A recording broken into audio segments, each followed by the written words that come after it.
పరిశ్రమ ఏపీకి వెళుతుందన్న వార్తలను ప్రొడ్యూసర్ నాగవంశీ ఖండించారు. సినీ పరిశ్రమ ఏపీకి తరలి వెళ్లదని స్పష్టం చేశారు. CM Chandrababu deputy CM Pawan తో భేటీ విషయం తనకు తెలియదన్నారు. హైదరాబాద్ లో ఇల్లు కట్టుకుని ఏపీకి ఎలా వెళ్తానంటూ ప్రశ్నించారు. సినీ పరిశ్రమకు 2 రాష్ట్రాలు సమానమేనని ఆయన తెలిపారు. సంక్రాంతి సినిమాలకు పెయిడ్ ప్రీమియర్స్ అవసరం లేదన్నారు. మార్నింగ్ 4:30 సినిమా పడితే చాలన్నారు. ప్రస్తుతం ఎఫ్డీసీ చైర్మన్ దిల్ రాజు అమెరికాలో ఉన్నారని, ఆయన వచ్చాక నిర్మాతలు కలిసి మాట్లాడుకుని ఓ నిర్ణయం తీసుకుంటామన్నారు నాగవంశీ.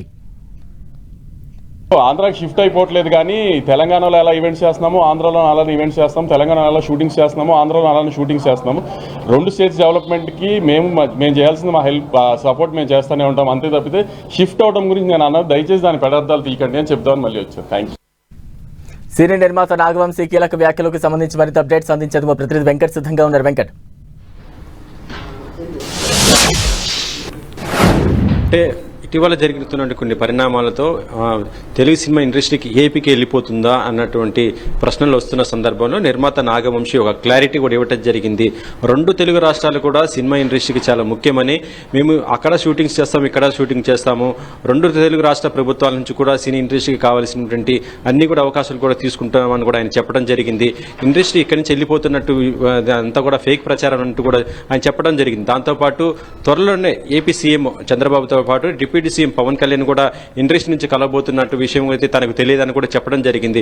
ఇటీవల నిన్నటి నుంచి కూడా త్వరలోనే ఏపీ సీఎంను అక్కడ కలిసి ఇండస్ట్రీ గురించి సంబంధించి మాట్లాడతారని ఒక ప్రచారం అయితే జరుగుతున్న ఈ నేపథ్యంలో ఇప్పుడు నిర్మాత అయినటువంటి నాగవంశీ వ్యాఖ్యలు చేయడంతో ఇండస్ట్రీ ఇప్పటి వరకైతే ఇటువంటి నిర్ణయం కూడా తీసుకోలేదని కూడా తెలుస్తుందని చెప్పవచ్చు. అయితే ప్రస్తుత నాగవంశీ ఇండస్ట్రీ మొత్తం కూడా హైదరాబాద్లోనే ఉంటుంది, కానీ సినిమా షూటింగ్స్ కి సంబంధించి మొత్తం కూడా 2 తెలుగు రాష్ట్రాల్లో ఎక్కడైతే మెయిన్ టూరిజం కి సంబంధించి డెవలప్ చేయాలో అక్కడ షూటింగ్స్ కూడా చేసుకుంటామన్నట్టుగా ఆయన కూడా చెప్పడం జరిగింది. బలరాం, అంటే వెంకట్, దిల్ రాజు ఇప్పుడు విదేశాల్లో ఉన్నారు. ఆయన ఎప్పుడు హైదరాబాద్కి రానున్నారు?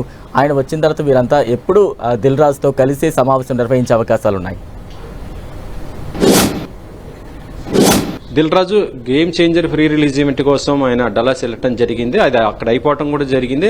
ఆల్రెడీ ఈ రోజు నైట్ కల్లా ఆయన ఇక్కడికి వచ్చే అవకాశాలు ఉన్నాయి. ఒకవేళ వస్తే రేపు మళ్ళీ ఒకసారి సినీ ఇండస్ట్రీకి సంబంధించి అందరూ కూడా మాట్లాడుకొని ఆ తర్వాత సీఎం రేవంత్ రెడ్డిని కూడా కలిసే అవకాశం ఉన్నట్టుగా తెలుస్తుంది. ఇప్పటికే దీనికి సంబంధించి దిల్ రాజు కూడా కొన్ని కీలకమైనటువంటి వ్యవహారాలు కూడా చక్కబెడుతున్నట్టుగా తెలుస్తుంది. ఇప్పటికే దీనికి సంబంధించి Telugu film chamber of commerce లో ఇటు నిర్మాతలు, డిస్ట్రిబ్యూటర్స్, ఎగ్జిబిటర్స్ అందరూ కూడా ఒక సమావేశం కూడా ఏర్పాటు చేసుకోవడం జరిగింది. సీఎం రేవంత్ రెడ్డి సంబంధించి కూడా మాట్లాడాలని కాబట్టి ఇప్పటికే దానికి సంబంధించి